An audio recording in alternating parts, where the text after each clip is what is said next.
வணக்கம். அதிரடியின் இன்றைய முக்கிய செய்திகள். முதலில் தலைப்புச் செய்திகள். எங்களுக்கு சொந்தமாக இருந்த எங்களுடைய இதயமாக கருதப்பட்ட யாழ் நூலகத்தை எரித்து சாம்பலாக்கி 97,000 புத்தகங்களை கொளுத்திய பாவித்தனமான நபர்கள். தமிழர்களை தீயிட்டு கொளுத்தி யாழ் நூலகத்தையும் எரித்தது ரணில் தரப்பினர்தான். ஐக்கிய தேசிய கட்சியின் கொடூரர்கள். சபையில் கடல் தொழில் அமைச்சர் அம்பலப்படுத்திய திடுக்கிடும் தகவல்கள். அந்த பெரும்பான்மை பயன்படுத்தி இந்த நாட்டில் இருக்கின்ற மக்களை ஒன்று சேர்ப்பதற்கு பதிலாக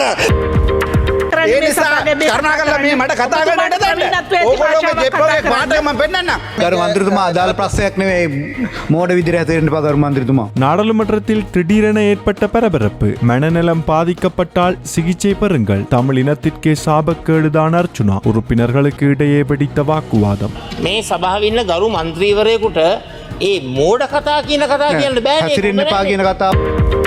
கொழும்பு பாடசாலை ஒன்றில் மாணவி ஒருவருக்கு ஆசிரியர் செய்த மோசமான செயல். சுயநினைவிழந்த மாணவி. விசாரணையில் அம்பலமான திடுக்கிடும் தகவல். அதிர்ச்சியில் உறைந்து போன குடும்பத்தினர். புயல்களை அடுத்து நாட்டை தாக்க வரும் மற்றொரு அனர்த்தம். சற்று முன் வந்த அவசர அறிவிப்பு. வளிமண்டலவியல் திணைக்களம் வெளியிட்ட முக்கிய தகவல். சர்வதேசத்தின் அதி உயர் பதவிகளில் இலங்கை தமிழர்கள். வெளிநாடு ஒன்றில் உயர் அரச பதவியில் நியமிக்கப்பட்ட பெண். வெளியான தகவல். நாட்டிற்குள் ஊடுருவிய சீன நாட்டவர்களின் மோசமான செயற்பாடுகள். அடுத்தடுத்து பதிவான சந்தேகத்திற்குரிய மரணம் மற்றும் கொள்ளை சம்பவங்கள். அம்பலமான அதிர்ச்சி தகவல். நடப்பது என்ன? என்னை கைது செய்ய வேண்டாம். நீதிமன்றில் முன்னிலையான கோட்டபாயாவுக்கு நீதிமன்றம் வழங்கிய அதிரடி உத்தரவு. கைது செய்யப்படலாம் எனவும் தகவல். நாட்டில் மீண்டும் தலை தூக்கும் துப்பாக்கிச் சூடுகள். நேற்றும் இரு பகுதிகளை அதிர வைத்த துப்பாக்கி சத்தம். தொடரும் விசாரணை. சிடி விக்ரமரத்னவின் மரண விசாரணையில் திடீர் திருப்பம். சம்பவ இடத்திலிருந்து மீட்கப்பட்ட துப்பாக்கியை ஆய்வு செய்த அதிகாரிகளுக்கு காத்திருந்த அதிர்ச்சி. பரவலாக பாயும் அடுத்த கட்ட விசாரணை. எதிர்க்கட்சிகளை ஒருபோதும் அசைக்க முடியாது. அனுர அரசுக்கு எதிராக அடுத்தடுத்து பல்வேறு இடங்களில் கொந்தளிக்கும் நாமல். நேற்றும் வெளியிட்ட கருத்துக்கள். கோமாகமவில் பற்றியறிந்த தொழிற்சாலை விசாரணைகளில் அடுத்தடுத்து வெளியான உண்மை காரணம். உயிரிழந்தோர் தொடர்பிலும் வெளியான தகவல். தீ பரவ காரணம் இதுதான். தொடர்பான விரிவான செய்திகள். விரிவான செய்திகளுக்கு செல்லும் முன்னர் இது போன்ற செய்திகளை உடனுக்குடன் அறிந்து கொள்ள நமது அதிரடி சேனலை சப்ஸ்கிரைப் செய்து கொள்ளுங்கள். தமிழர்களுக்கான உரிமைகளை மறுத்து யாழ்ப்பாணம் நூலகம் மீது அரசியல் பழிவாங்கலை வெளிப்படுத்தும் வகையில் நாசகர செயற்பாடுகளை முன்னெடுத்த ஐக்கிய தேசிய கட்சியினரின் பின்னணியில் இருந்து பலர் இன்று தமிழர்களுக்கான உரிமைகள் குறித்து பேசுவதாக கடற்தொழில் அமைச்சர் ராமலிங்கம் சந்திரசேகர் தெரிவித்துள்ளார். நாடாளுமன்றத்தில் கருப்பு ஜூலை கலவரம் தொடர்பில் கருத்து தெரிவிக்கும் போதே அமைச்சர் இந்த விடயத்தை குறிப்பிட்டுள்ளார். இது தொடர்பில் மேலும் கருத்து வெளியிட்ட அமைச்சர் 1983 ஆண்டில் இடம்பெற்ற கருப்பு ஜூலை தொடர்பான அந்த அனுபவங்களை பகிர்ந்து கொள்வதற்கும் அதே போன்று மீண்டும் அவ்வாறான ஒரு கருப்பு ஜூலை ஏற்படாது இருப்பதற்கு அதை தடுத்துக் கொள்வதற்கும் அதே நேரத்தில் இந்த நாட்டில் 1983 ஆண்டு எங்களுக்கு இல்லாது போனதை மீண்டும் கட்டி எழுப்புகின்ற இந்த நாட்டில் தமிழ் சிங்கள முஸ்லிம் மக்கள் மத்தியில் ஒரு ஐக்கியத்தை ஏற்படுத்துகின்ற ஒரு செயற்பாட்டுக்காகவே நாங்கள் இன்றைக்கு இந்த பிரேரணை கொண்டு வந்திருக்கின்றோம். ஒன்று. இரண்டாவதாக எங்களுக்கு எல்லோருக்கும் தெரியும், இன்றைக்கு எனக்கு முன்னர் பொழுது ரஞ்சித் பந்து பண்டார் அவர்கள் அதாவது ஐக்கிய தேசிய கட்சியினுடைய செயலாளர், விசேடமாக இன்றைக்கு சஜித் அணியினுடைய செயலாளராக இருக்கின்றவர் பெரிதாக பேசினார்கள்.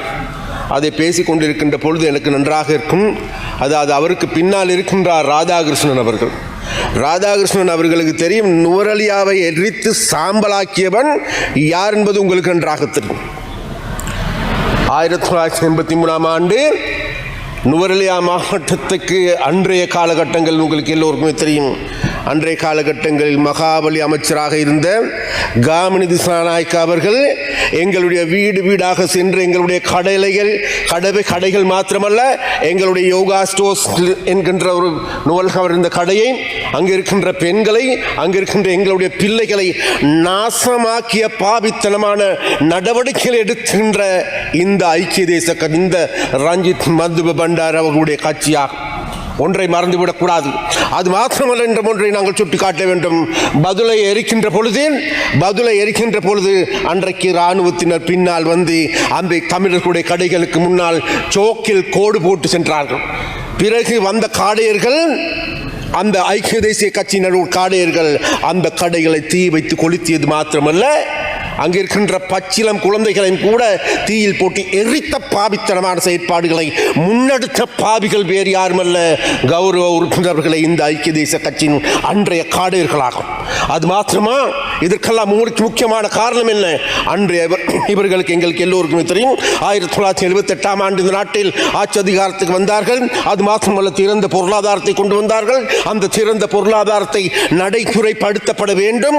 அது மாத்திரமல்ல, அதன் கீழ் நாட்டில் வன்முறைகள் விஷயமாக 1978 ஆண்டு 79 ஆண்டு ரத்னபுர, பலங்குட, பெல்மதுல, பண்டாரவளை, அப்புத்தலை போன்ற பிரதேசங்களில் தோட்ட தொழிலாளர்களை ராதாகிருஷ்ணன் அவர்களுக்கு நன்றாக தெரியும். தோட்ட தொழிலாளர்களை, அவர்களை ஆடு மாடுகளை மாத்திரமல்ல அனைத்தையும் கொள்ளையடித்து நாசமாக்கிய பரம்பரையில் இருக்கின்றவர்கள் வேறு யாருமல்ல அன்றைய ஐக்கிய தேசிய கட்சியினராகும். அது மாத்திரமல்ல பிறகு அவை எல்லாவற்றுக்கும் மேலாக 1979 ஆண்டு இந்த நாட்டின் அவசர கால சட்டத்தை நடைமுறைப்படுத்திய பாவிகள், பயங்கரவாத தடுப்பு சட்டத்தை கொண்டு வந்த பாவிகள், அதன் மூலமாக இந்த நாட்டில் தமிழர்களை துண்டோடு அழிக்கின்ற நடவடிக்கை எடுத்தவர்கள் வேறு யாருமல்ல இந்த பாவித்தனமான அன்றைய ஜேஆர் என்கின்ற நபராகும். அது மாத்திரமா, 1981 ஆண்டு இந்த நாட்டில் விசேடமாக வடகிழக்கில் இருக்கின்ற இளைஞர்கள், தமிழ் இளைஞர்கள் தாங்களுடைய, அதாவது விசேடமாக ஜனநாயக ரீதியான எதிர்பார்ப்பு, அது மாத்திரமல்ல அவர்கள் வாக்கின் மீது நம்பிக்கை வைத்து விசேடமாக மாவட்ட அபிவிருத்தி சபை தேர்தலில் போட்டியிட்டார்கள், செயற்படுகின்ற பொழுது அந்த மாவட்ட அபிவிருத்தி சபை என்கின்ற அந்த நம்பிக்கைக்கு, ஓட்டின் மீது இருந்த நம்பிக்கைக்கு வேட்டு வைத்து அன்றைக்கு விசேடமாக 1981 ஆண்டு அதாவது தேர்தலில் மோசடி செய்து அதை கொள்ளையடித்தது மாத்திரமல்ல, அதன் மூலமாக தமிழர்கள் மத்தியில் இருந்த, எங்களுக்கு சொந்தமாக இருந்த, எங்களுடைய இதயமாக கருதப்பட்ட யாழ் நூலகத்தை எரித்து சாம்பலாக்கி 97,000 புத்தகங்களை கொளுத்திய பாவித்தனமான நபர்கள் வேறு யாருமல்ல இந்த காமினி ஜெயவிக்ரமா என்கின்றவன், இந்த காமினி சனாக்கி என்கின்றவன், சிறில் மத்திய என்கின்றவன் அன்றைக்கு யாழ்ப்பாணத்திற்கு சென்று அங்க இருக்கின்ற முதலில் தேர்தல் மோசடி செய்தார்கள். பிறகு அங்கு இருக்கின்ற மக்களுடைய வாழ்வாதாரமாக இருக்கின்ற இதயமாக கருதப்பட்ட யாழ் நூலகத்தை எரித்து சாம்பலாக்கிய பாவிகள் வேறு யாருமல்ல உறுப்பினர் அவர்களே இந்த ஐக்கிய தேசிய கட்சியாகும். அந்த ஐக்கிய தேசிய கட்சிக்கு பின்னால் ஓடுகின்றவர்கள், அந்த ஐக்கிய தேசிய கட்சியில் இருக்கின்ற காலை நக்கி பிழைக்கின்றவர்கள் இன்றைக்கு எங்களை பார்த்து எள்ளி நகையாடுகின்ற நடவடிக்கைகளை முன்னெடுக்கின்றார். அதனால் அந்த மாதிரியான பைத்தியக்காரர்கள், மோசடிக்காரர்கள், அந்த மாதிரியான எங்களுக்கு எந்த விதமான வாதம் கிடையாது. அதே போன்று கௌரவ உறுப்பினர்களை, அது மாத்திரமல்ல விசேடமாக இதை நாங்கள் அரசியல் ரீதியான செயற்பாடாக கருதுவதற்கான காரணம் தான் வேறு விதமல்ல. விசேடமாக எங்களுக்கு எல்லோருக்குமே தெரியும், 1982 ஆண்டு நாட்டின் சர்வஜன வாக்கெடுப்பு நடந்தது. சர்வஜன வாக்கெடுப்பு என்பது மோசடியான வாக்கெடுப்பு. விசேடமாக வடகிழக்கில் இருந்த தமிழர்களுடைய எந்த விதமான எதிர்பார்ப்புகளை, அங்கு இருக்கின்ற மக்களுடைய ஜனநாயக உரிமைகளை மதிக்காத ஒரு தேர்தல் தான் வேறு எதுவுமல்ல, சர்வஜன வாக்கெடுப்பு. அந்த வாக்கெடுப்புக்கு எதிராக, அந்த மோசடிக்கு எதிராக அன்றைய காலங்களில் எங்களுடைய தலைவராக இந்த ரோகண விஜயவீரா அவர்கள் வழக்கு தாக்கல் செய்தார்கள். வழக்கு தாக்கல் செய்ததன் பிறகு அந்த வழக்கு முதலாவது விசாரணை, இரண்டாவது விசாரணையின் பொழுது முடிவுகள் வருகின்றது. ரோகண விஜயவீரா அவர்கள் எங்களுடைய பேரன்புக்குரிய தலைவரால் போடப்பட்ட வழக்கு வெற்றி பெறக்கூடிய வாய்ப்பு இருக்கின்றது. ஏனென்றால் வேறு எதுவுமல்ல, அவருடைய வழக்கு என்பது 83 ஆண்டு நடைபெற வேண்டிய பொது தேர்தல். அதற்கு பதிலாகத்தான் சர்வஜன வாக்கெடுப்பு நடைபெற்றது. அந்த வாக்கெடுப்பில், அந்த வழக்கில் அவர் வென்றிருந்தால் என்ன நடந்திருக்கும்? வேறு எதுவுமல்ல, மீண்டும் ஜனநாயக ரீதியான தேர்தல் நடத்தப்பட்டிருக்க வேண்டும். அவ்வாறு தேர்தல் நடத்தப்பட்டிருந்தால் அன்றைக்கு எங்களுக்கு 2,73,000 வாக்குகள் எங்களுடைய ரோகண விஜயவீராவுக்கு ஜனாதிபதி தேர்தல், அந்த வாக்குகளை எங்களுக்கு கிடைத்திருந்தாலும் கூட எங்களுடைய பாராளுமன்ற உறுப்பினர்கள் 6 பேர் 9 பேருக்கு இடையில் அன்றைக்கும் கூட பாராளுமன்றத்துக்கு வந்திருப்பாங்க. அப்படி அவர்கள் வந்திருந்தால் அன்றைக்கு ஜேஆரால் முன்னெடுக்கப்படுகின்ற இந்த இனவாத, மதவாத, ஜனநாயக விரோத அதே நேரத்தில் மக்களை கொள்ளையடிக்கின்றதில் இந்த பொருளாதாரத்துக்கு பகரிய பிரச்சனைகள் ஏற்பட்டிருக்கலாம். அதன் காரணமாகவே அந்த அன்றைய காலகட்டங்கள் 1983 ஆண்டில் ஜூலை இன கலவரத்தை ஏற்படுத்திவிட்டு அதனூடாக எங்களுடைய கட்சியை தடை செய்வதற்கு பிரதானமான காரணம் எதுவுமல்ல இந்த நிலைமைகளால். ஆகவே அன்றைய காலகட்டங்களிலும் இந்த ஐக்கிய தேசிய கட்சி என்பவர்கள் இந்த ரணில் விக்ரமசிங்காவிற்கு பின்னால் ஓடுகிறவர்கள் என்பவர்கள் இந்த சஜித் தனது அப்பனார் எடுத்துக்கொண்டால் பிரேமதாஸ் அவர்கள், இந்த பிரேமதாசாக்கள், இந்த காமிநாயக்கள், இந்த ஜேஆர்கள் எல்லோருமே சேர்ந்து இந்த நாட்டில் இருந்த தமிழ் மக்களை பூண்டோடு அழிக்கின்ற, அதன் மூலமாக இந்த நாட்டில் கலவரத்தை ஏற்படுத்தி அதன் மூலமாக தாங்களுக்கு அரசியல் ரீதியாக ஏற்பட இருந்த ஆபத்தை தவிர்த்துக் கொள்வதற்காகவே அன்றைக்கு எங்களுடைய கட்சியான மக்கள் விடுதலை முன்னணியை தடை செய்தார்கள். அவ்வாறான தடை இருக்காவிட்டால் இன்னும் உங்களுக்கு 2 நிமிடங்கள் மாத்திரமே இருக்கின்றன. முடிக்கின்றேன். நிச்சயமாக அன்றைய காலகட்டங்களில் ஒரு பொது தேர்தல் இடம்பெற வாய்ப்பு இருந்தது. பொது தேர்தல் இடம்பெற்றிருக்குமாக இருந்தால் நிச்சயமாக இந்த கருப்பு ஜூலையும் கூட இடம்பெற்றிருக்கிறதுக்கு வாய்ப்பில்லை. அந்த வகையில் உறுப்பினர்களே, இந்த கருப்பு ஜூலை என்பது இந்த நாட்டில் விசேடமாக தமிழ் இளைஞர்களை இந்த ஆயுத போராட்டத்துக்கு தள்ளுகின்ற பாவித்தனமான நடவடிக்கையில் ஒரு குறியீடாகும். அதனால் இந்த கருப்பு ஜூலை என்கின்றோம். அது மாத்திரமல்ல, இந்த நாட்டில் தமிழ் சிங்கள முஸ்லிம் மக்களை ஒரு கொடியின் கீழ் ஜேஆருக்கு கிடைத்தது 5-6 பெரும்பான்மை. அந்த பெரும்பான்மை பயன்படுத்தி இந்த நாட்டில் இருக்கின்ற மக்களை ஒன்று சேர்ப்பதற்கு பதிலாக தமிழ் சிங்கள முஸ்லிம் மக்களை அதனை இன ரீதியாக மத ரீதியாக ஒன்று சேர்ப்பதற்கு பதிலாக அந்த மக்களை நாசம் செய்கின்ற பாவித்தனமான நடவடிக்கைகளை எடுத்தவர்கள் வேறு யாருமல்ல, ஐக்கிய தேசிய கட்சியாகும். அந்த ஐக்கிய தேசிய கட்சி இன்றைக்கு பெரிசாக பேசுகின்ற நபர்களாக இருக்கின்றார்.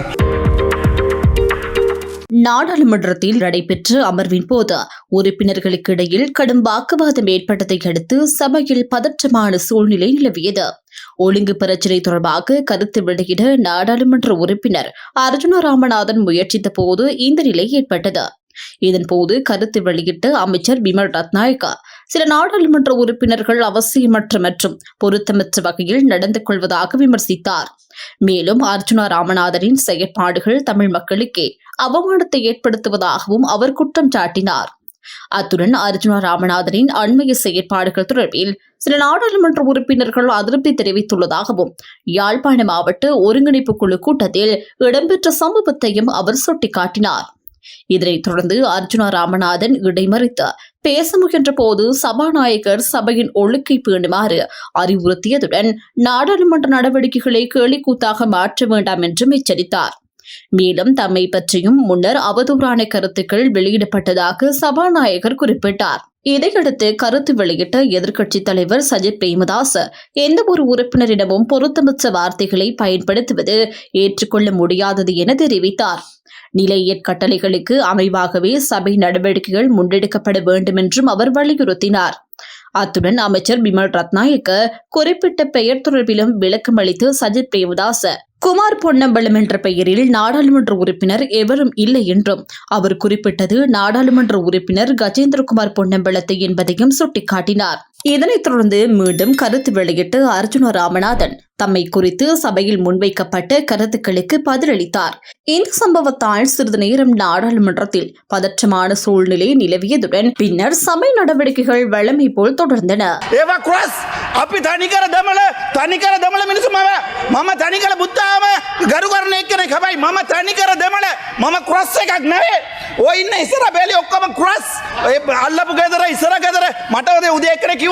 මේ මෝඩයා කියලා මේ මානසික රෝගියා කියලා එයාගේ තාත්තා මේ මහින්ද රාජපක්ෂ හරිද එයාගේ තාත්තා මහින්ද රාජපක්ෂ අබයි මම එම ක්‍රොස් වෙලා ආව නෑ රාමනාදන්ට උපදිච්ච පුත්කලයක් මම ඒ නිසා මතක තියාගන්න සභාපතිතුමිය මලයගම් ජනතාව එල්ල කරගනිමින් ජාතිවාදී ප්‍රකාශ අර්ජුන මන්ත්‍රීතුමා මේ අවස්ථාවේදී සභාවේ සිද්ධ කරනවා. එම ප්‍රකාශ සිදු කිරීමට ඉඩ නොදෙන ලෙස බොහොම ගෞරවයෙන් ඉල්ලා සිටිනවා.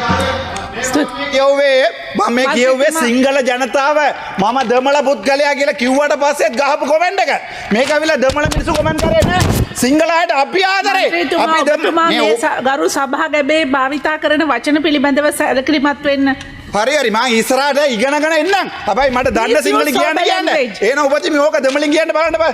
ඒ නිසා මේ දැන් මේ විනාඩි දීලා තියන්නේ 7යි. ඒකේ විනාඩි දෙකක් ওই බම්බු ටික ඔබතුමා නැගිටලා ප්‍රවීණ ඔක්කොම ටික නාස්ති කරා. භාෂාවක් කරන්න ඒ මේ නිසා සභාවේ කරුණාකරලා මේ මට කතා කරන්න ඔබතුමාට දෙන්න. ප්‍රවීණත්වයේ ඕගොල්ලෝගේ භාෂාවක් ජෙප්පෝගේ කතා පාට මම පෙන්නන්නම්. ඊට පස්සේ 2004 සුනාමිය එනකොට මේ ජෙප්පෝ ටික තමයි නැගිටලා කිව්වා දෙමළ මිනිස්සුන්ට සත පහක්වත් දෙන්න බෑ කියලා. பிரித்தானியாவின் புதிய பிரதமர் ஆன்டி ஃபர்ஹாவின் அமைச்சரவையில் தமிழீழ பூர்வீகத்தை சேர்ந்த உமா குமாரன் வெளியுறவு மற்றும் பொதுநலபாகிய அபிவிருத்தி அமைச்சராக நியமிக்கப்பட்டுள்ளார். ஸ்டான்ஃபோர்ட் மற்றும் ஃபோ பகுதியின் தொழிற்கட்சி நாடாளுமன்ற உறுப்பினராக 2024ஆம் ஆண்டு தெரிவான அவருக்கு முதல் முறையாக அமைச்சு பொறுப்பு வழங்கப்பட்டுள்ளமை பிரித்தானியாவில் வாழும் ஈழத்தமிழ் சமூகத்தினரிடையே மகிழ்ச்சியை ஏற்படுத்தியுள்ளது. ஈழத்தமிழ் பூர்வீகத்தை சேர்ந்தவராக பிரித்தானிய நாடாளுமன்றத்திற்கு தெரிவான முதல் உறுப்பினரான உமா குமாரன் இலங்கையில் இடம்பெற்ற மனித உரிமை மீறல்கள் தொடர்பாக தொடர்ச்சியாக குரல் கொடுத்து வரும் அரசியல்வாதிகளில் ஒருவராக கருதப்படுகின்றார். அவரது இந்த அமைச்சரவை நியமனம் பிரித்தானிய அரசியலில் ஈழத்தமிழ் சமூகத்தின் பிரதிநிதித்துவத்திற்கு முக்கியமான முன்னேற்றமாக பார்க்கப்படுகின்றது. கொழும்பு தெமட்டகுடை குப்பையாவத்தி மயானத்திற்கு அருகில் இடம்பெற்ற துப்பாக்கிச் சூட்டில் ஒருவர் காயமடைந்துள்ளார். மோட்டார் சைக்கிளில் பயணித்துக் கொண்டிருந்த இருவர் மீது மற்றொரு மோட்டார் சைக்கிளில் வந்த இருவர் துப்பாக்கிச் சூட்டை நடத்தியுள்ளதாக ஆரம்பகட்ட விசாரணைகளில் தெரியவந்துள்ளது. இந்த துப்பாக்கிச் சூட்டில் காயமடைந்த நபர் கொழும்பு தேசிய வைத்தியசாலையில் அனுமதிக்கப்பட்டு சிகிச்சை பெற்று வருவதாக தெரிவிக்கப்படுகின்றது. சம்பவம் தொடர்பில் மேலதிக விசாரணைகளை போலீசார் முன்னெடுத்து வருகின்றனர். இதேபடி இருக்க வத்தளை போலீஸ் பிரிவுக்குட்பட்ட பல்லியவத்தை பகுதியில் மட்டக்குழி பாலத்திற்கு அருகில் அமைந்துள்ள விழா மண்டபத்தில் இடம்பெற்ற துப்பாக்கிச் சூட்டு சம்பவத்தில் காயமடைந்த நபர் உயிரிழந்துள்ளார். ஒரு குழந்தையின் பிறந்தநாள் விழா நடைபெற்றுக் கொண்டிருந்த சந்தர்ப்பத்தில் இந்த துப்பாக்கிச் சூட்டு சம்பவம் இடம்பெற்றதாக தெரிவிக்கப்படுகிறது. துப்பாக்கிச் சூட்டில் காயமடைந்த நபர் கொழும்பு தேசிய வைத்தியசாலையில் அனுமதிக்கப்பட்ட நிலையில் சிகிச்சை பலனின்றி உயிரிழந்துள்ளார். குறித்த சம்பவம் தொடர்பில் வத்தளை போலீசார் மேலதிக விசாரணைகளை முன்னெடுத்து வருகின்றனர் என்பதும் குறிப்பிடத்தக்கது. எல்னினோ காலநிலை மாற்றத்தின் தாக்கம் எதிர்பார்த்ததை விட முன்கூட்டியே இலங்கையில் உணரக்கூடும் என சுற்றாடல் துறை அமைச்சர் தம்மிக்க பட்டபேந்தி தெரிவித்துள்ளார். அரசாங்க தகவல் திணைக்களத்தில் நடைபெற்ற விசேட செய்தியாளர் சந்திப்பில் கலந்து கொண்டு கருத்து வெளியிட்ட போதே அவர் இதனை குறிப்பிட்டுள்ளார். எல்னினோ காலநிலை மாற்றத்தின் உச்சக்கட்ட தாக்கம் எதிர்வரும் நவம்பர் மாதத்தில் பதிவாகும் என எதிர்பார்க்கப்படுவதாக தெரிவித்த அமைச்சர், எனினும் அதன் ஆரம்பகட்ட விளைவுகள் அதற்கு முன்னரே நாட்டில் ஏற்படக்கூடும் என்றும் குறிப்பிட்டார். இதன்படி எதிர்வரும் ஆகஸ்ட் மற்றும் செப்டம்பர் மாதங்களில் நாட்டின் பல பகுதிகளில் வறண்ட வானிலை நிலவக்கூடும் எனவும் அதனைத் தொடர்ந்து அக்டோபர் முதல் டிசம்பர் வரையிலான காலப்பகுதியில் அதிக மழை வீழ்ச்சி ஏற்படுவதற்கான சாத்தியம் காணப்படுவதாகவும் அவர் தெரிவித்தார். இந்த காலநிலை மாற்றத்தினால் ஏற்படக்கூடிய பாதிப்புகளை எதிர்கொள்ளும் வகையில் அரசு நிறுவனங்கள் மற்றும் ஊடகங்களின் செயற்பாடுகளை ஒருங்கிணைப்பது தொடர்பில் சம்பந்தப்பட்ட தரப்புகளுடன் கலந்துரையாடல்கள் முன்னெடுக்கப்பட்டுள்ளதாகவும் அமைச்சர் குறிப்பிட்டார். உலகளாவிய காலநிலை நிகழ்வான எல்னினோவின் தாக்கம் இலங்கைக்கு மாத்திரமல்லாது பல நாடுகளுக்கும் பாதிப்புகளை ஏற்படுத்தக்கூடியது என்பதால் பொதுமக்களும் சம்பந்தப்பட்ட நிறுவனங்களும் முன்கூட்டியே தயாராக இருக்க வேண்டும் என அமைச்சர் தம்மிக்க பட்டபேந்தி வலியுறுத்தினார். ஹோமாகம கட்டுவான கைத்தொழில் வலயத்தில் அமைந்துள்ள தலைக்கவசம் தயாரிக்கும் தொழிற்சாலையில் ஏற்பட்ட தீ விபத்தில் உயிரிழந்த 5 பேரின் அடையாளங்களை உறுதிப்படுத்த மரபணு பரிசோதனைகள் மேற்கொள்ளப்பட்டுள்ளன. கடந்த 21ஆம் தேதி காலை இடம்பெற்ற இந்த துயர சம்பவத்தில் உயிரிழந்தவர்களின் உடல்கள் முழுமையாக எரிந்த நிலையில் காணப்பட்டதால் அவர்களை அடையாளம் காண முடியாத நிலை ஏற்பட்டுள்ளது. இதனால் உயிரிழந்தவர்களின் உடல்கள் ஹோமாகம ஆதார வைத்தியசாலையில் பாதுகாப்பாக வைக்கப்பட்டு மரபணு பரிசோதனைக்காக அனுப்பப்பட்டுள்ளதாக வைத்தியசாலை வட்டாரங்கள் தெரிவித்துள்ளன. இந்த பரிசோதனைகளின் முடிவுகள் வெளியாக சுமார் 5 நாட்கள் வரை ஆகக்கூடும் என தெரிவிக்கப்பட்டுள்ளது. இதேவேளை உயிரிழந்தவர்களில் பன்னிப்பட்டிய பகுதியைச் சேர்ந்த மரியோ எட்வர்ட் என்பவர் சுமார் 15 ஆண்டுகளாக குறித்த தொழிற்சாலையில் மேற்பார்வையாளராக பணியாற்றி வந்தவர் என உறுதிப்படுத்தப்பட்டுள்ளது. மேலும் தெனியாய பகுதியைச் சேர்ந்த 19 வயதுடைய சகனூத்தார என்பவர் 6 மாதங்களுக்கு முன்னர் தொழிற்சாலையில் பணியில் இணைந்திருந்த நிலையில் அவரது நண்பரான 19 வயதுடைய கமகே திலீப் மதுசங்கர் சம்பவத்திற்கு 4 நாட்களுக்கு முன்னரே பணியில் சேர்ந்திருந்ததாக விசாரணைகளில் தெரிய வந்துள்ளது. உயிரிழந்த 5வரில் 4 அண்மைய மாதங்களிலேயே குறித்த தொழிற்சாலையில் பணியில் இணைந்தவர்கள் என அதிகாரிகள் தெரிவித்துள்ளனர். இந்த தீ விபத்தில் ஹட்டன் மஸ்கலே பகுதியைச் சேர்ந்த 26 வயதுடைய வரதராஜ் தமயந்தி என்ற இளம் பெண்ணும் உயிரிழந்துள்ளார். அவர் 6 மாதங்களுக்கு முன்னர் தொழிற்சாலையில் பணியில் இணைந்திருந்ததாக தெரிவிக்கப்படுகின்றது. அதேவேளை அட்டகளம் பண்ண பகுதியைச் சேர்ந்த 24 வயதுடைய சச்சின் டிர்ஷான் என்பவரும் உயிரிழந்துள்ளார். ருமேனியாவிற்கு தொழில் வாய்ப்புக்காக செல்லும் வரை தற்காலிகமாக பணியாற்றி வந்த அவர் 2 வாரங்களுக்கு முன்னரே குறித்த தொழிற்சாலையில் இணைந்திருந்ததுடன் வெளிநாட்டு வேலைவாய்ப்பு பணியகத்தின் 2 நாள் பயிற்சியையும் நிறைவு செய்திருந்ததாக தெரிவிக்கப்பட்டுள்ளது. இதனிடையே குறித்த தொழிற்சாலையின் சுற்றுச்சூழல் பாதுகாப்பு அனுமதி பத்திரத்தை புதுப்பிக்கும் நடவடிக்கையின் போது மத்திய சுற்றாடல் அதிகார சபை பல பாதுகாப்பு குறைபாடுகளை சுட்டிக்காட்டியிருந்த தகவல்களும் வெளியாகியுள்ளது. குறிப்பாக தொழிற்சாலையில் போதுமான தீயணைப்பு பாதுகாப்பு வசதிகள் இல்லை என அதிகாரிகள் சுட்டிக்காட்டியதுடன் அவற்றை 20 நாட்களுக்குள் சரி செய்யுமாறு கடந்த மாதம் 2ஆம் தேதி தொழிற்சாலை நிர்வாகத்திற்கு எழுத்து மூலம் அறிவுறுத்தப்பட்டதாக தெரிவிக்கப்படுகின்றது. இந்த காலக்கெடு நிறைவடைவதற்கு 1 நாள் மட்டுமே எஞ்சியிருந்த நிலையில் இந்த தீ விபத்து ஏற்பட்டுள்ளதாக கூறப்படுகின்றது. இதேவேளை மின்சார கசிவே இந்த தீ விபத்துக்கான ஆரம்ப காரணமாக இருக்கலாம் என போலீசார் சந்தேகம் வெளியிட்டுள்ளனர். சம்பவம் தொடர்பான மேலதிக விசாரணைகள் தொடர்ந்து முன்னெடுக்கப்பட்டு வரும் நிலையில் தொழிற்சாலைகளின் பணியாளர்களின் பாதுகாப்பு, அவசரகால வெளியேற்றல் திட்டங்கள் மற்றும் தீயணைப்பு பாதுகாப்பு நடைமுறைகள் குறித்து மீண்டும் கவனம் செலுத்த வேண்டிய அவசியம் ஏற்பட்டுள்ளதாக தொழிலாளர் அமைப்புகளும் பொதுமக்களும் வலியுறுத்தியுள்ளனர். சீன நாட்டவர்கள் தொடர்புபட்டு பல்வேறு சம்பவங்கள் குறித்து நாடளாவிய ரீதியில் போலீசார் விசாரணைகளை ஆரம்பித்துள்ளனர். கொழும்பு துறைமுக நகரில் இடம்பெற்றதாக கூறப்படும் கடத்தல் சம்பவம் சீன நாட்டவர் ஒருவர் காணாமல் போனவை எஹலியகொட பகுதியில் சீன நாட்டவருடையது என சந்தேகிக்கப்படும் சடலம் மீட்கப்பட்டமை மற்றும் கொழும்பில் இடம்பெற்ற 2 கோடி ரூபாய் பணத்திரட்டு சம்பவம் தொடர்பில் விசாரணைகள் முன்னெடுக்கப்பட்டு வருகின்றன. போலீஸ் தகவல்களின்படி கடந்த 22ஆம் தேதி இரவு 3 சீன நாட்டவர்கள் கொழும்பு துறைமுக நகருக்கு சென்று அங்குள்ள பாலம் ஒன்றின் அருகே மீன்பிடியில் ஈடுபட்டுள்ளனர்.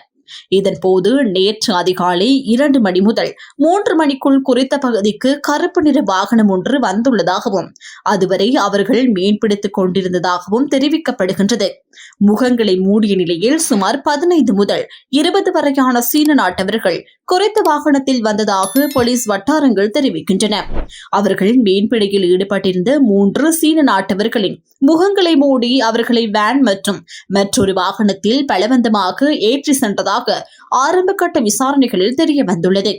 பின்னர் அவர்களில் 2 சாலையோரத்தில் கைவிடப்பட்ட நிலையில் மீட்கப்பட்டதாகவும் அவர்கள் தாக்குதலுக்கு உள்ளாகியிருந்ததாகவும் விசாரணையாளர்கள் தெரிவித்துள்ளனர். இந்த சம்பவம் தொடர்பில் அவர்கள் கொழும்பு துறைமுக போலீசில் முறைப்பாடு செய்துள்ளனர். எனினும் கடத்தி செல்லப்பட்டதாக கூறப்படும் 3வது சீன நாட்டவர் தொடர்பில் இதுவரை எந்த தகவலும் கிடைக்கவில்லை என்பதால் அவரை தேடும் நடவடிக்கைகள் தொடர்ந்து முன்னெடுக்கப்பட்டு வருகின்றன. இதேவேளை எஹலியகொட கரதான பகுதியில் சீன நாட்டவர் ஒருவருடையது என சந்தேகிக்கப்படும் சடலம் ஒன்று மீட்கப்பட்டமை தொடர்பிலும் போலீசார் விசாரணைகளை ஆரம்பித்துள்ளனர். காட்டுப்பகுதியில் கண்டுபிடிக்கப்பட்ட குறித்த சடலத்தின் கண்கள் கட்டப்பட்டும் கைகள் பிணைக்கப்பட்டும் இருந்ததாக தெரிவிக்கப்படுகின்றது. உயிரிழந்தவர் சீன நாட்டவராக இருக்கலாம் என சந்தேகிக்கப்படும் நிலையில் அவரது அடையாளத்தை உறுதிப்படுத்தும் நடவடிக்கைகள் முன்னெடுக்கப்பட்டு வருகின்றன. எனினும் இந்த சடலத்திற்கும் கொழும்பு துறைமுக நகரில் இடம்பெற்றதாக கூறப்படும் கடத்தல் சம்பவத்திற்கும் தொடர்பு இருப்பது இதுவரை உறுதிப்படுத்தப்படவில்லை என போலீசார் தெரிவித்துள்ளனர். இதேவேளை கடந்த 21ஆம் தேதி கொழும்பில் சீன நாட்டவர் ஒருவரிடமிருந்து 2 கோடி ரூபாய் பணம் கொள்ளையிடப்பட்ட சம்பவம் தொடர்பிலும் விசாரணைகள் இடம்பெற்று வருகின்றன. இந்த சம்பவம் தொடர்பில் கைது செய்யப்பட்டு சந்தேக நபர்களில் முன்னாள் ராஜாங்க அமைச்சர் சாந்த பண்டாரவின் மகன் அனுத பண்டாரவும் ஒருவர் என தெரிவிக்கப்பட்டுள்ளது. மேலும் குறித்த பணத்திருட்டு சம்பவத்துடன் மற்றொரு சீன நாட்டவருக்கும் தொடர்பு இருப்பதாக சந்தேகிக்கப்படுவதுடன் அவரை கைது செய்வதற்கான நடவடிக்கைகள் முன்னெடுக்கப்பட்டு வருகின்றன. அத்துடன் சீன நாட்டவர் வசம் இருந்ததாக கூறப்படும் 2 கோடி ரூபாய் பணம் எவ்வாறு கிடைத்தது மற்றும் அதன் மூலாதாரம் தொடர்பிலும் போலீசார் விசாரணைகளை மேற்கொண்டு வருகின்றனர். கொழும்பு துறைமுக நகரை கடத்தல் சம்பவம், காணாமல் போன சீன நாட்டவர், எகலியகுடவில் மீட்கப்பட்டு சடலம் மற்றும் கொழும்பு பணத்திரட்டு ஆகிய சம்பவங்கள் தொடர்பில் தனித்தனியாக விசாரணைகள் முன்னெடுக்கப்பட்டு வருகின்றன. ஈஸ்டர் ஞாயிறு பயங்கரவாத தாக்குதல்கள் தொடர்பான விசாரணைகளின் அடிப்படையில் பயங்கரவாத தடுப்பு சட்டத்தின் கீழ் தம்மை கைது செய்து தடுப்பு காவலில் வைப்பதை தடுக்கும் உத்தரவு கோரி முன்னாள் ஜனாதிபதி கோட்டாபய ராஜபக்ச தாக்கல் செய்த ரிட் மனு மேலதிக பரிசீலனைக்காக ஆகஸ்ட் 3ஆம் தேதி வரை ஒத்திவைக்கப்பட்டுள்ளது. இந்த மனு நேற்று மேல்முறையீட்டு நீதிமன்றத்தில் விசாரணைக்கு எடுத்துக் கொள்ளப்பட்ட போது மனுதாரர் சார்பில் முன்னிலையான ஜனாதிபதி சட்ட ஆலோசகர் ரமேஷ் டி சில்வா தனது பதிலுரைகளை சமர்ப்பித்தார். அதனைத் தொடர்ந்து மேலதிக சமர்ப்பிப்புகளுக்காக வழக்கை ஆகஸ்ட் 3ஆம் தேதி வரை ஒத்திவைக்க நீதிமன்றம் உத்தரவிட்டது. இந்த வழக்கு விசாரணைக்காக முன்னாள் ஜனாதிபதி கோட்டாபய ராஜபக்சவும் மேல்முறையீட்டு நீதிமன்றத்தில் முன்னிலையாகியிருந்தார். ஈஸ்டர் ஞாயிறு தாக்குதல்கள் தொடர்பான விசாரணைகளின் ஒரு பகுதியாக குற்றப்புலனாய்வு திணைக்களம் பயங்கரவாத தடுப்பு சட்டத்தின் கீழ் தம்மை கைது செய்வதையோ தடுப்பு காவலில் வைப்பதையோ தடுக்குமாறு கோரி அவர் இந்த ரிட் மனுவை தாக்கல் செய்திருந்தார். இந்த வழக்கு தொடர்பான விசாரணைகள் தொடர்ந்து முன்னெடுக்கப்பட்டு வருகின்றன. எனினும் இதுவரை முன்னாள் ஜனாதிபதி கோட்டாபய ராஜபக்ச மீது எந்தவொரு குற்றச்சாட்டிலும் நீதிமன்றம் தீர்ப்பளிக்கவில்லை. அத்துடன் அடுத்து வரும் நீதிமன்ற நடவடிக்கைகளில் அவரை கைது செய்ய வாய்ப்புள்ளதாகவும் தகவல்கள் தெரிவிக்கின்றன. இதனால் ஆகஸ்ட் 3ஆம் தேதி நடைபெறவுள்ள அடுத்த நீதிமன்ற விசாரணையில் இந்த மனு தொடர்பான மேலதிக சட்ட நடவடிக்கைகள் எடுக்கப்படுமா என்பது குறித்து கவனம் செலுத்தப்பட்டு வருகிறது. முன்னாள் காவல்துறை மா அதிபர் சி.டி. விக்ரமரத்னவின் மரணம் தொடர்பான விசாரணைகள் தொடர்ந்து தீவிரமாக முன்னெடுக்கப்பட்டு வருகின்றன. இந்த சம்பவத்தில் பயன்படுத்தப்பட்டதாக கருதப்படும் துப்பாக்கியிலிருந்து தெளிவான கைரேகைகளை கண்டறிவதில் சிரமம் நிலவுவதாக காவல்துறை விசாரணை வட்டாரங்கள் தெரிவித்துள்ளன. மேல் மாகாண தெற்கு சிறப்பு விசாரணை பிரிவை சேர்ந்த அதிகாரி ஒருவரின் தகவலின்படி துப்பாக்கி சுடப்படும் போது உருவாகும் அதிக வெப்பம் காரணமாக அதில் பதிந்திருந்த கைரேகைகள் அழிந்திருக்கக்கூடும் என்ற சந்தேகம் எழுந்துள்ளது. விசாரணைகளின் சம்பவத்தில் பயன்படுத்தப்பட்ட ஆயுதம், தோட்டாக்கள், சுடப்பட்ட நேரம் உள்ளிட்ட பல்வேறு தொழில்நுட்ப ஆதாரங்கள் அடையாளம் காணப்பட்டிருந்தாலும் சம்பவத்தின் உண்மையான பின்னணியை உறுதிப்படுத்த உதவும் முக்கிய ஆதாரமான கைரேகை தெளிவாக கிடைக்காத நிலை ஏற்பட்டுள்ளதாக தெரிவிக்கப்படுகின்றது. இதுவரை மேற்கொள்ளப்பட்ட விசாரணைகளில் சம்பவம் நிகழ்ந்த நேரத்தில் வீட்டிற்குள் வெளிநபர்கள் சட்டவிரோதமாக நுழைந்ததற்கான எந்தவொரு உறுதியான ஆதாரமும் கண்டறியப்படவில்லை. இதன் காரணமாக இந்த மரணம் தவறுதலாக ஏற்பட்டு துப்பாக்கி சூடா அல்லது தற்கொலையா என்ற இரு கோணங்களிலும் விசாரணைகள் தொடர்ந்து முன்னெடுக்கப்பட்டு வருகின்றன. அத்துடன் சம்பவத்திற்கு முன்னும் பின்னும் வீட்டை சுற்றியுள்ள பகுதிகள் மற்றும் வீட்டின் உட்புறத்தில் பதிவான சிசிடிவி காணொளிகளும் விரிவாக ஆய்வு செய்யப்பட்டு வருகின்றன. இதேவேளை சம்பவத்தில் பயன்படுத்தப்பட்டதாக கூறப்படும் 9 மில்லிமீட்டர் பிஸ்டல் ரக துப்பாக்கி மற்றும் வழக்குடன் தொடர்புடைய ஏனைய சான்று பொருட்களை எதிர்வரும் 28ஆம் தேதி கடுவெளி நீதவான் நீதிமன்றத்தில் சமர்ப்பிக்குமாறு மேல் மாகாண தெற்கு சிறப்பு விசாரணை பிரிவுக்கு நீதவான் அருண இந்திரஜித் புத்ததாஸ் உத்தரவிட்டுள்ளார். இந்த நிலையில் விசாரணைகள் தொடர்ந்தும் நடைபெற்று வரும் நிலையில் மரணத்திற்கான இறுதியான காரணம் அல்லது பொறுப்புக்கூறல் குறித்து இதுவரை அதிகாரப்பூர்வ முடிவு எதுவும் அறிவிக்கப்படவில்லை. எதிர்க்கட்சியை முழுமையாக அகற்ற முடியும் என அரசாங்கம் கருதினால் அது முற்றிலும் தவறான எண்ணமாகும் என்று நாடாளுமன்ற உறுப்பினர் நாமல் ராஜபக்ச தெரிவித்துள்ளார். பொதுக்கூட்டம் ஒன்றில் உரையாற்றிய அவர் தற்போதைய அரசாங்கத்தின் அரசியல் அணுகுமுறையை கடுமையாக விமர்சித்தார். பிரதி அமைச்சர் ஒருவர் எதிர்க்கட்சியை முற்றிலும் அகற்றிவிட்டோம், மீதமுள்ளவர்களையும் விரைவில் அகற்றுவோம் என்று கூறியதாக சுட்டிக்காட்டிய நாமல் ராஜபக்ச இவ்வாறான கருத்துக்கள் ஜனநாயக நாட்டின் அரசியல் கலாச்சாரத்திற்கு முற்றிலும் பொருத்தமற்றவை என்றார். ஜனநாயகத்தில் ஆளும் தரப்பும் வலுவான எதிர்க்கட்சியும் அவசியமானவை என்றும் அரசியல் கருத்து வேறுபாடுகளை அடக்குமுறைகள் மூலம் ஒழிக்க முடியாது என்றும் அவர் வலியுறுத்தினார். மேலும் நீதித்துறையில் மேற்கொள்ளப்படும் நியமனங்கள் மற்றும் நீதியரசர்களின் ஓய்வு பெறும் வயது தொடர்பான நடவடிக்கைகள் மூலமாக அரசாங்கம் தனது அரசியல் நோக்கங்களை நிறைவேற்ற முயற்சிப்பதாகவும் அவர் குற்றம் சாட்டினார். அரசியல் அதிகாரத்தை பயன்படுத்தி எதிர்க்கட்சியை பலவீனப்படுத்தும் முயற்சிகள் ஜனநாயகத்திற்கு பாதிப்பை ஏற்படுத்தும் என்றும் அச்சுறுத்தல்கள் மற்றும் அழுத்தங்கள் மூலம் அரசியல் எதிரிகளை மௌனமாக்க முடியாது என்றும் நாமல் ராஜபக்ச தெரிவித்தார். இறுதியாக ஜனநாயகத்தையும் மக்களின் அரசியல் உரிமைகளையும் பாதுகாப்பது அனைத்து அரசியல் தரப்பினரின் பொறுப்பாகும் என்றும் அவர் வலியுறுத்தினார். கொழும்பில் உள்ள தமிழ் மகளிர் பாடசாலை ஒன்றில் கல்வி கற்கும் தரமைந்து மாணவியொருவர் வகுப்பாசிரியரால் தாக்கப்பட்டதாக கூறப்படும் சம்பவத்தை தொடர்ந்து உடல்நல மற்றும் மனநல பாதிப்புகளுக்கு உள்ளாகி சிகிச்சை பெற்று வருவதாக அவரது பெற்றோர்கள் தெரிவித்துள்ளனர். பெற்றோர்களின் கூற்றுப்படி சம்பவத்திற்கு பின்னர் மாணவிக்கு உடல்நலக் குறைவு ஏற்பட்ட நிலையில் அவர் வைத்தியசாலையில் அனுமதிக்கப்பட்டுள்ளார். ஆரம்ப சிகிச்சைகளுக்கு பின் மாணவியின் உடல்நிலையில் முன்னேற்றம் ஏற்படாததால் மேற்கொள்ளப்பட்ட மருத்துவ பரிசோதனைகளில் அவர் நோய் பயம் மற்றும் கடுமையான மன அழுத்தத்தில் பாதிக்கப்பட்டுள்ளதாக மருத்துவர்கள் தெரிவித்துள்ளதாக பெற்றோர்கள் கூறுகின்றனர். பின்னர் மனநல வைத்திய நிபுணர் பரிசோதனையிலும் மாணவியின் மனநிலை பாதிக்கப்பட்டுள்ளமை உறுதிப்படுத்தப்பட்டதாக அவர்கள் தெரிவிக்கின்றனர். இதனையடுத்து மாணவியின் பெற்றோர் சம்பவம் தொடர்பில் பாடசாலை அதிபரிடம் அறிவித்து மாணவிக்கு வகுப்பு மாற்றம் வழங்குமாறு கோரிக்கை விடுத்துள்ளனர். அதன் அடிப்படையில் மாணவி வேறு வகுப்புகளுக்கு மாற்றப்பட்டதாகவும் பெற்றோர் குற்றம் சாட்டுகின்றனர். இதேவேளை பாடசாலையின் உப அதிபர் மாணவியின் தாயாரிடம் கடுமையான வார்த்தை பிரயோகங்களை மேற்கொண்டுள்ளதுடன் மாணவியையும் அவரது குடும்பத்தினரையும் இழிவுபடுத்தும் வகையில் பேசியதாகவும் பெற்றோர் தெரிவிக்கின்றனர். இந்த நிலையில் தமக்கும் தமது மகளுக்கும் எதிரான பழிவாங்கல் நடவடிக்கைகள் இடம்பெறுவதாக கருதிய மாணவியின் தந்தை சம்பவம் தொடர்பில் போலீசாரில் முறைப்பாடு செய்துள்ளார். மேலும் கல்வி அமைச்சர், சிறுவர் பாதுகாப்பு அமைச்சர் மற்றும் மனித உரிமைகள் ஆணைக்குழு உள்ளிட்ட சம்பந்தப்பட்ட அதிகாரிகளுக்கும் எழுத்து மூலமாக முறைப்பாடுகள் அனுப்பப்பட்டுள்ளதாக தெரிவிக்கப்படுகிறது. இத்துடன் அதிரடியின் இன்றைய முக்கிய செய்திகள் நிறைவடைகின்றன. எமது செய்தி தொடர்பான உங்களுடைய கருத்துக்களை மறக்காமல் கமெண்டில் பதிவிடுங்கள். மேலும் இதுபோன்ற செய்திகளை உடனுக்குடன் அறிந்து கொள்ள நமது அதிரடி சேனலை சப்ஸ்கிரைப் செய்து தொடர்ந்து இணைந்திடுங்கள்.